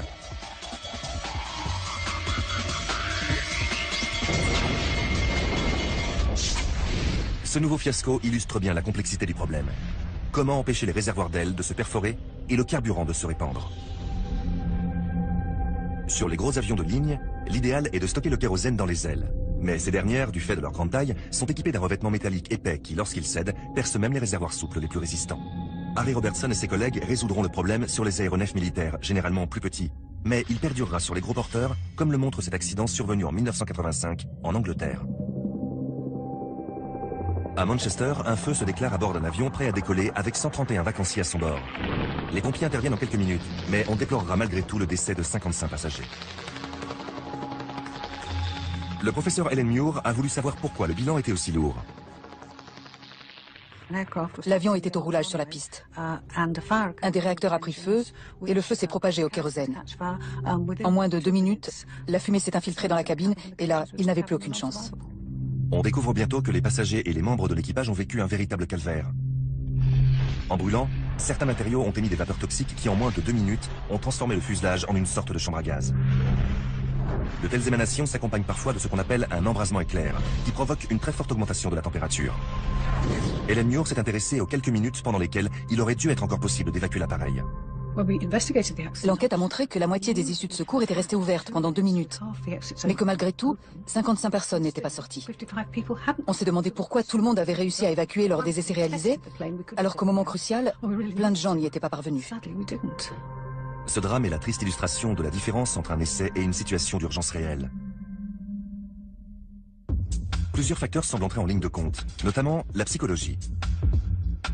En analysant les comportements humains, les scientifiques espèrent arriver à prévoir la réaction des individus dans les situations extrêmes.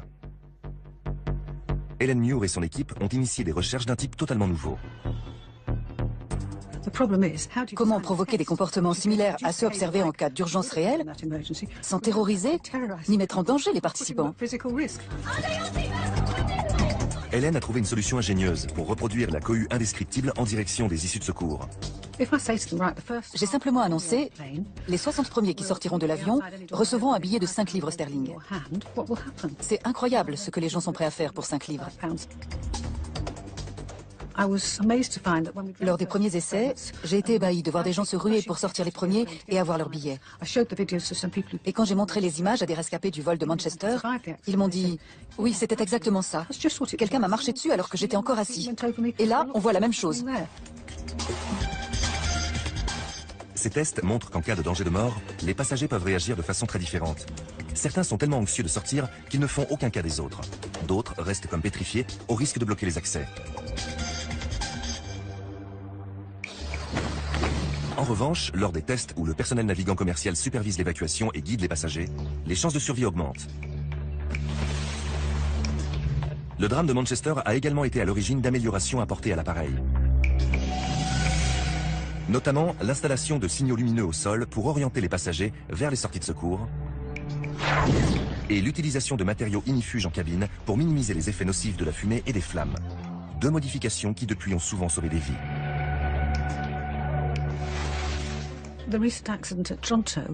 Un accident à Toronto en 2005 a montré qu'une bonne partie du travail que nous avons accompli ces 20 dernières années commence à payer. Au Canada, l'avion a atterri en catastrophe. La cellule s'est brisée et un incendie s'est déclaré. Mais tous les passagers et les membres d'équipage ont survécu. Il faut reconnaître que si l'industrie aéronautique se bat avec acharnement sur les produits et les prix, en revanche, elle ne mégote jamais sur la sécurité. Les recherches pour mettre au point un carburant moins inflammable se sont poursuivies. Elles vont se traduire par un crash test spectaculaire orchestré par l'aviation civile américaine et la NASA sur la base d'Edwards en Californie. Lors de ce test, un Boeing 720 va s'écraser avec 73 mannequins d'essai de choc et 34 000 litres de carburant. Objectif numéro 1, tester un kérosène contenant un additif baptisé FM9, conçu pour étouffer le feu. Face à des journalistes venus nombreux, l'avion décolle et monte à une altitude d'un peu plus de 600 mètres. Ensuite, le Boeing télécommandé suit une trajectoire d'atterrissage qui va le mener jusqu'à une piste où l'attendent plusieurs obstacles. Des obstacles prévus pour transpercer les ailes à des endroits bien précis pour provoquer une fuite de carburant.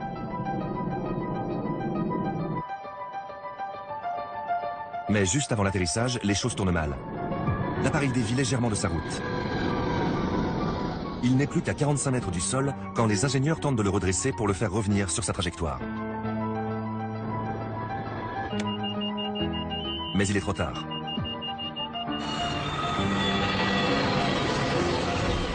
L'avion est incliné sur sa gauche, son aile ne résiste pas au choc. Le carburant commence à se répandre et s'enflamme. Le kérosène non nébulisant ne donne pas les résultats escomptés, et le Boeing 720 se transforme en boule de feu. Si le test a mal tourné, le scénario s'avère pourtant plus réaliste que celui qui était initialement prévu. Il est en effet très rare qu'un avion s'écrase avec les ailes à plat. Les chercheurs sont cependant déçus de constater que l'additif n'a pas été efficace. Retour à la case départ, il faut trouver d'autres méthodes pour améliorer la sécurité. Les scientifiques se remettent donc à l'ouvrage et mettent l'accent sur la prévention des accidents. La majorité des catastrophes aériennes sont en partie le fait d'une erreur humaine. Washington, Kegworth, Pago Pago. Et en 1977, l'accident le plus meurtrier de l'histoire de l'aviation. 2 Boeing 747 se percutent sur une piste de l'aéroport de Los Rodeos, sur Tenerife, une des îles Canaries. En plein brouillard, avec une visibilité réduite à 300 mètres, un avion néerlandais de la compagnie KLM entame son décollage sur une piste où un gros porteur de la compagnie américaine Pan Am est au roulage. Bilan, 583 morts. Grâce à une des boîtes noires, on apprendra que le commandant de bord de KLM avait hâte de décoller et qu'il a fait un mauvais choix qui est à l'origine du drame. Cette boîte noire, appelée enregistreur phonique, contient les paroles échangées par l'équipage dans les dernières minutes d'un vol. C'est une source de renseignements essentielle qui permet aux enquêteurs de reconstituer les décisions des pilotes et de voir si des erreurs ont été commises. À Tenerife, le pilote de KLM a décollé sans en avoir reçu l'autorisation. Dans la majorité des cas, c'est une erreur humaine qui condamne un avion. Pour remédier à ce problème, des outils technologiques ont été mis au point pour empêcher l'équipage de prendre une mauvaise décision. Airbus a ainsi conçu un système baptisé commande de vol électrique, comme nous l'explique Peter Chandler. Un des avantages des commandes de vol électriques, c'est que si l'on sait que certains régimes du domaine de vol ne doivent pas être utilisés parce que les pilotes n'en auront jamais besoin, on ajoute des protections. Sur les avions équipés de ces commandes, la sécurité est assurée par l'ordinateur. Le pilote ne peut pas voler de façon dangereuse, car toute tentative de faire sortir l'avion des limites raisonnables d'inclinaison et de vitesse suscite l'intervention de l'ordinateur. C'est l'avertissement que la vitesse est basse. Je suis protégé par... Même si je ne touche pas la manette des gaz, les réacteurs passent à plein régime, pour éviter tout problème. Mais s'il améliore la sécurité, ce système n'a pas vocation à remplacer les pilotes. Peut-être y aura-t-il un jour des cockpits sans pilote, mais ça n'est pas pour tout de suite. L'exploitation d'un avion, depuis les infrastructures au sol jusqu'au contrôle aérien, impose une certaine souplesse, et donc la présence d'un individu à bord pour prendre les décisions. Même après un siècle d'évolution technique incroyable, l'avion dépend toujours du savoir-faire de la personne qui est aux commandes. Pour rendre les vols encore plus sûrs, il convient donc désormais de perfectionner l'alliance entre l'homme et la machine. Aux États-Unis, un voyageur sur 8 reconnaît éviter à tout prix de prendre l'avion. Pourtant, ce mode de transport demeure le plus sûr qui soit, grâce au progrès amené par l'accidentologie. Aujourd'hui, les avions de ligne offrent un niveau de sécurité sans précédent. Chaque année, ils transportent des centaines de millions de passagers tout autour de la planète. Aucun autre moyen de transport n'est aussi fiable. Les avions actuels sont des merveilles de la technologie et ils permettent à de plus en plus de gens de réaliser le vieux rêve d'Icare, voler.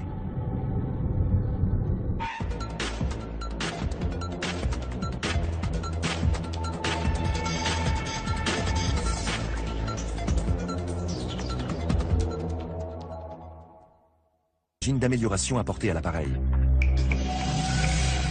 Notamment l'installation de signaux lumineux au sol pour orienter les passagers vers les sorties de secours et l'utilisation de matériaux ignifuges en cabine pour minimiser les effets nocifs de la fumée et des flammes. Deux modifications qui depuis ont souvent sauvé des vies.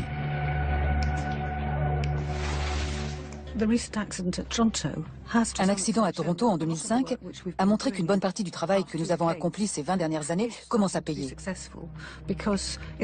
Au Canada, l'avion a atterri en catastrophe. La cellule s'est brisée et un incendie s'est déclaré. Mais tous les passagers et les membres d'équipage ont survécu. Il faut reconnaître que si l'industrie aéronautique se bat avec acharnement sur les produits et les prix, en revanche, elle ne mégote jamais sur la sécurité. Les recherches pour mettre au point un carburant moins inflammable se sont poursuivies. Elles vont se traduire par un crash test spectaculaire orchestré par l'aviation civile américaine et la NASA sur la base d'Edwards en Californie. Lors de ce test, un Boeing 720 va s'écraser avec 73 mannequins d'essai de choc et 34 000 litres de carburant. Objectif numéro 1, tester un kérosène contenant un additif baptisé FM9, conçu pour étouffer le feu. Face à des journalistes venus nombreux, l'avion décolle et monte à une altitude d'un peu plus de 600 mètres. Ça croît sur les organes. Mais à combien de G le corps humain peut-il résister? Pour le découvrir, les scientifiques se livrent à des expériences aussi incroyables que risquées. Au début des années 1950, le colonel John Stapp, un médecin de l'armée de l'air américaine, devient un des précurseurs de l'étude des impacts sur le corps humain.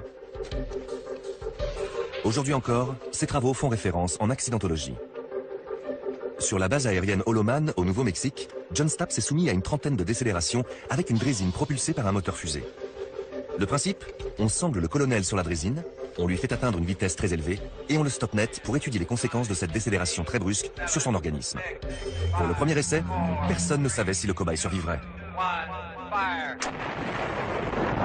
Baptisée vent sonique, la drésine développe une poussée supérieure à 22 tonnes sur une voie ferrée de 1500 mètres et passe de 0 à 1000 km/h en seulement 5 secondes. Puis, un système de freinage hydraulique l'arrête en moins de 2 secondes. Le colonel ressent un choc comparable à celui que subirait un conducteur au volant d'une voiture lancée à près de 200 km/h qui heurterait un mur de briques. Il encaisse une force phénoménale de 40 G. Aucun scientifique ne pensait qu'il était possible d'y résister. Juste après le test, John Stapp est aveugle. Presque tous les capillaires de ses yeux ont éclaté. Mais les médecins constatent qu'il n'y a pas eu de décollement de la... Pourtant, c'est le moyen de transport le plus sûr au monde. Les avions d'aujourd'hui sont conçus, testés et fabriqués dans le but de protéger ceux qui montent à bord.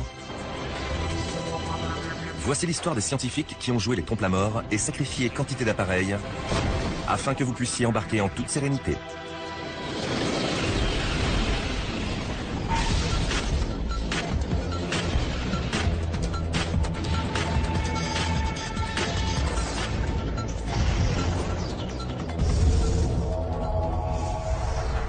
Prendre l'avion, quoi de plus banal? 1,5 milliard de passagers le font chaque année.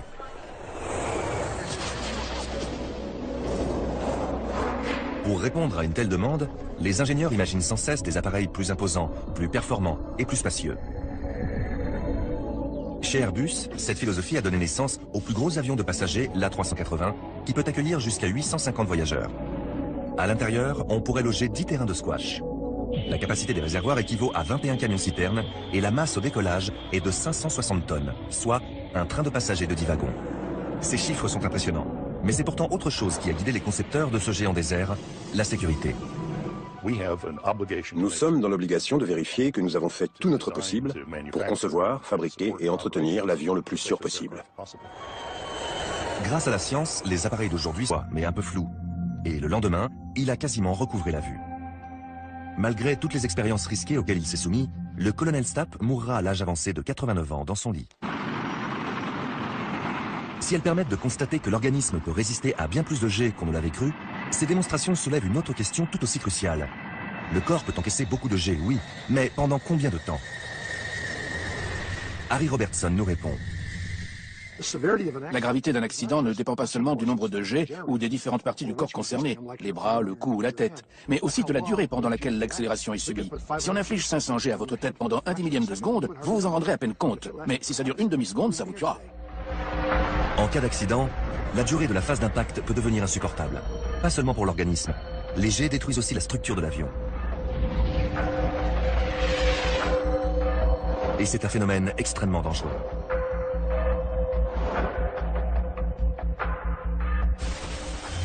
Ainsi, dans le cas du vol British Midlands, ce n'est pas la décélération brusque qui a été à l'origine du nombre élevé de victimes, mais ses effets sur l'intérieur de l'avion.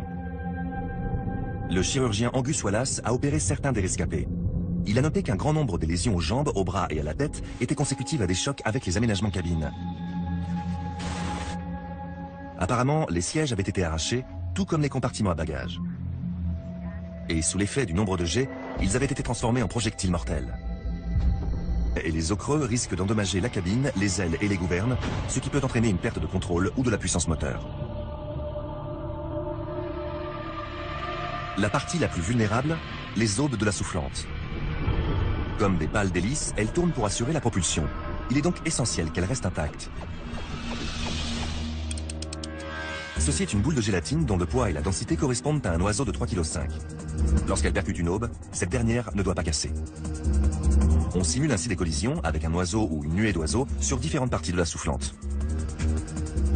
Rolls-Royce a pris en compte les résultats de ces essais lors de la conception d'une aube à large corde pour ses moteurs Trent.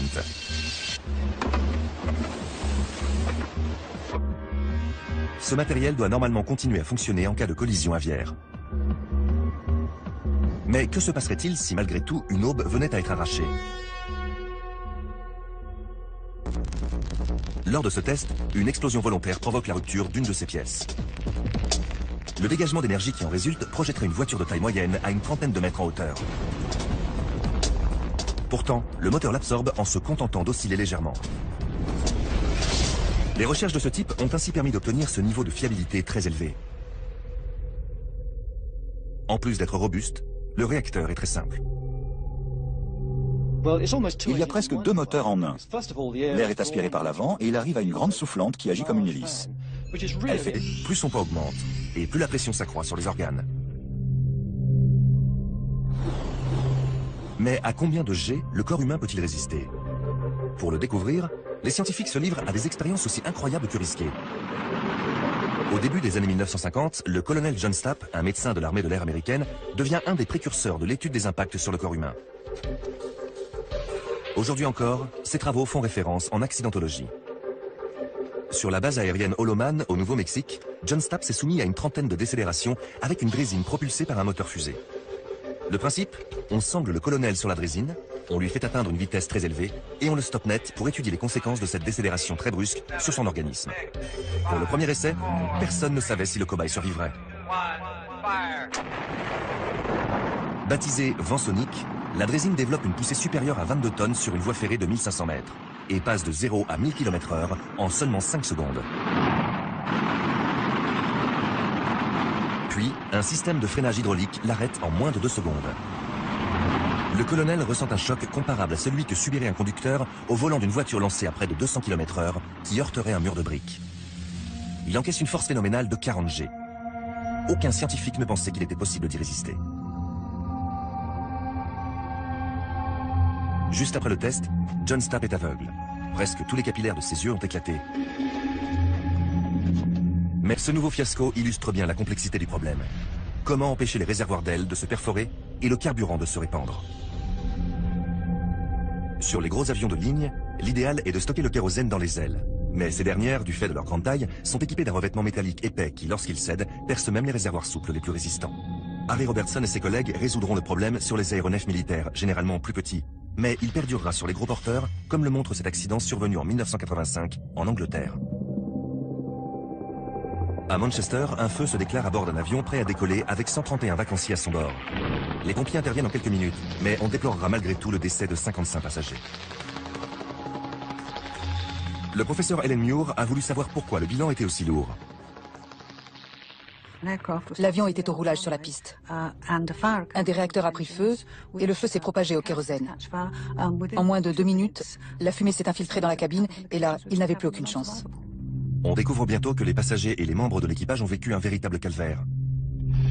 En brûlant, certains matériaux ont émis des vapeurs toxiques qui, en moins de 2 minutes, ont transformé le fuselage en une sorte de chambre à gaz. De telles émanations s'accompagnent parfois de ce qu'on appelle un embrasement éclair, qui provoque une très forte augmentation de la température. Ellen Muir s'est intéressée aux quelques minutes pendant lesquelles il aurait dû être encore possible d'évacuer l'appareil. L'enquête a montré que la moitié des issues de secours étaient restées ouvertes pendant 2 minutes. Mais que malgré tout, 55 personnes n'étaient pas sorties. On s'est demandé pourquoi tout le monde a... Dû à la pesanteur. Mais lors d'un accident, la multiplication du nombre de G s'avère très dangereuse. Plus le corps encaisse de G, plus son poids augmente. et plus la pression s'accroît sur les organes. Mais à combien de G le corps humain peut-il résister? Pour le découvrir, les scientifiques se livrent à des expériences aussi incroyables que risquées. Au début des années 1950, le colonel John Stapp, un médecin de l'armée de l'air américaine, devient un des précurseurs de l'étude des impacts sur le corps humain. Aujourd'hui encore, ses travaux font référence en accidentologie. Sur la base aérienne Holloman, au Nouveau-Mexique, John Stapp s'est soumis à une trentaine de décélérations avec une drésine propulsée par un moteur fusée. Le principe, on sangle le colonel sur la drésine, on lui fait atteindre une vitesse très élevée et on le stoppe net pour étudier les conséquences de cette décélération très brusque sur son organisme. Pour le premier essai, personne ne savait si le cobaye survivrait. Baptisée vent sonique, la drésine développe une poussée supérieure à 22 tonnes sur une voie ferrée de 1500 mètres et passe de 0 à 1000 km/h en seulement 5 secondes.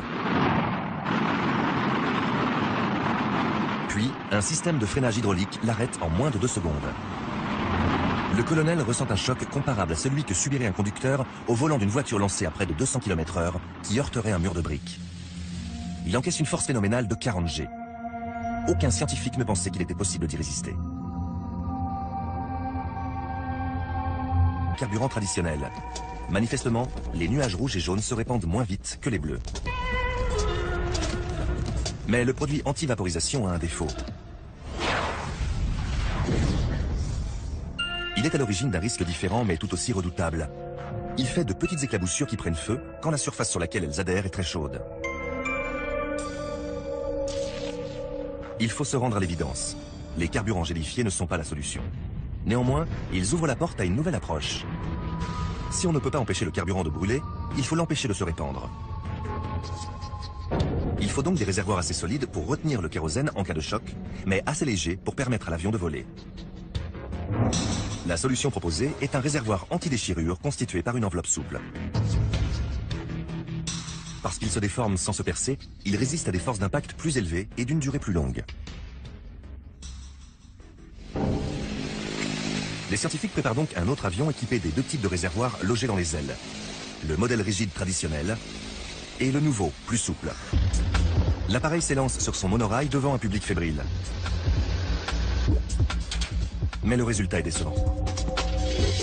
Les deux modèles de réservoirs se percent, les tuyaux d'alimentation de carburant et d'huile se rompent, et l'avion prend feu. Pourtant, les réservoirs n'étaient même pas pleins. Ils contenaient juste assez de kérosène pour le test.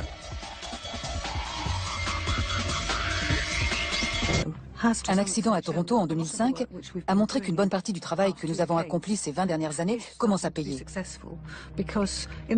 Au Canada, l'avion a atterri en catastrophe. La cellule s'est brisée et un incendie s'est déclaré. Mais tous les passagers et les membres d'équipage ont survécu. Il faut reconnaître que si l'industrie aéronautique se bat avec acharnement sur les produits et les prix, en revanche, elle ne mégote jamais sur la sécurité. Les recherches pour mettre au point un carburant moins inflammable se sont poursuivies. Elles vont se traduire par un crash test spectaculaire orchestré par l'aviation civile américaine et la NASA sur la base d'Edwards en Californie. Lors de ce test, un Boeing 720 va s'écraser avec 73 mannequins d'essai de choc et 34 000 litres de carburant. Objectif numéro 1, tester un kérosène contenant un additif baptisé FM9, conçu pour étouffer le feu. Face à des journalistes venus nombreux, l'avion décolle et monte à une altitude d'un peu plus de 600 mètres. Ensuite, le Boeing télécommandé suit une trajectoire d'atterrissage qui va le mener jusqu'à une piste où l'attendent plusieurs obstacles.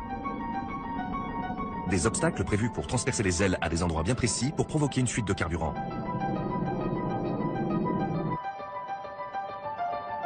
Mais juste avant l'atterrissage, les choses tournent mal. L'appareil dévie légèrement de sa route. Que les passagers et les membres de l'équipage ont vécu un véritable calvaire. En brûlant, certains matériaux ont émis des vapeurs toxiques qui en moins de 2 minutes ont transformé le fuselage en une sorte de chambre à gaz. De telles émanations s'accompagnent parfois de ce qu'on appelle un embrasement éclair, qui provoque une très forte augmentation de la température. Helen Muir s'est intéressée aux quelques minutes pendant lesquelles il aurait dû être encore possible d'évacuer l'appareil. L'enquête a montré que la moitié des issues de secours étaient restées ouvertes pendant 2 minutes. Mais que malgré tout, 55 personnes n'étaient pas sorties. On s'est demandé pourquoi tout le monde avait réussi à évacuer lors des essais réalisés, alors qu'au moment crucial, plein de gens n'y étaient pas parvenus. Ce drame est la triste illustration de la différence entre un essai et une situation d'urgence réelle. Plusieurs facteurs semblent entrer en ligne de compte, notamment la psychologie. En analysant les comportements humains, les scientifiques espèrent arriver à prévoir la réaction des individus dans les situations extrêmes. Helen Muir et son équipe ont initié des recherches d'un type totalement nouveau. Comment provoquer des comportements similaires à ceux observés en cas d'urgence réelle, sans terroriser ni mettre en danger les participants? Helen a trouvé une solution ingénieuse pour reproduire la cohue indescriptible en direction des issues de secours.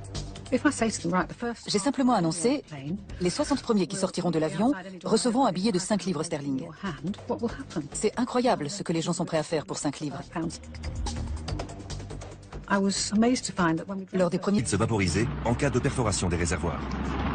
Comme l'avion est emporté par son élan, si des particules de carburant s'échappent du réservoir, elles se mélangent avec l'oxygène ambiant et deviennent extrêmement volatiles. Ce nuage de kérosène transforme tout le périmètre en boule de feu. L'inflammation peut se produire à peine 6/10 de seconde après l'impact. Et les facteurs déclenchants ne manquent pas.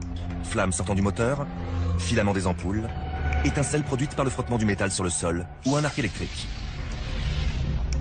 Ensuite, la boule de feu se diffuse dans le nuage de kérosène à plus de 15 mètres secondes. Pire encore, ce nuage peut être projeté vers l'avant. S'il s'enflamme, l'avion se retrouve alors dans une fournaise d'environ 1300 degrés. Harry Robertson est l'un des premiers spécialistes de l'étude des causes de ces incendies. Il a cherché des moyens de lutter contre ce phénomène. Avec ses collègues, il a récupéré d'anciens avions de compagnie et de l'armée de l'air américaine et a passé des heures à les préparer en vue de test. Ces derniers avaient lieu dans un aéroport de Phoenix, en Arizona. On a fait s'écraser un DC-7 et un L-1649 Super Constellation. Deux modèles très utilisés par les compagnies aériennes. Un système d'accrochage relie le nez de l'appareil à un monorail de 1200 mètres de long. Propulsé par ses propres moteurs, l'appareil roulait sur le monorail jusqu'à ce qu'on appelait Port national de Washington, aux États-Unis. 30 secondes plus tard, le Boeing 737 ne parvient toujours pas à gagner de l'altitude. Il percute le pont de la 14e rue et finit sa course dans les eaux du Potomac. Bilan, 74 morts. Si les pilotes n'ont pas réussi à prendre de l'altitude, c'est en partie à cause de la météo et de ses conséquences sur les réacteurs. Parce qu'ils étaient couverts de glace, les capteurs ont transmis une lecture erronée de la puissance moteur. En conséquence, les pilotes n'ont pas poussé les réacteurs au maximum et l'avion a décroché. Ce drame a mis en évidence le rôle capital des moteurs lors du décollage. Les avionneurs décident donc de soumettre les réacteurs à des essais draconiens. Rolls-Royce est un des plus gros motoristes du monde.